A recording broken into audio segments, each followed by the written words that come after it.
Apparently, in Intelligent Systems vocabulary, "we'll meet again" means literally the next section of the chapter. I'm not down on the Cabbage fight for just that, since it fits into the chapter rather well, and honestly, if this was happening in Chapter 6 or Chapter 7, the player probably would have forgotten it was ever a thing to see coming. And if you remember all the way back to 20 minutes ago when this fight was foreshadowed, Dementio convinced O-Chunks to stop seeking death at the hands of Mario and crew, since she told him that she had a foolproof way to train up O-Chunks to become totally unstoppable for when Mario would eventually catch up with his fart rockets. That apparently meant that Dementio was going to mind control O-Chunks, since his stupidity was his greatest downfall, and that meant it was also super easy for him to be mind controlled. All it required was a Florosapien sprout to be planted, and you've got a new and improvised Irish Punch Master, but not really. Yeah, the third showing of O-Chunks is characteristically similar to every other one.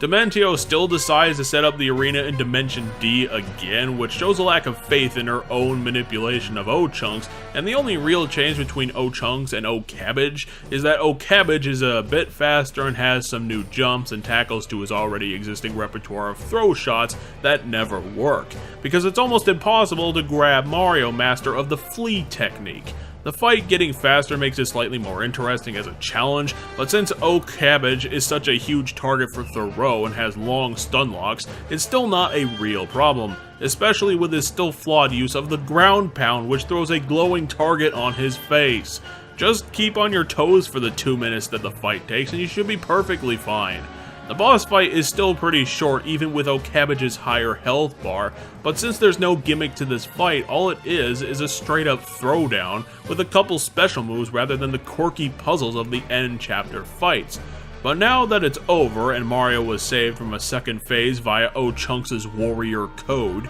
he can now make his way to the inner sanctum with O'Cabbage's lost sprout.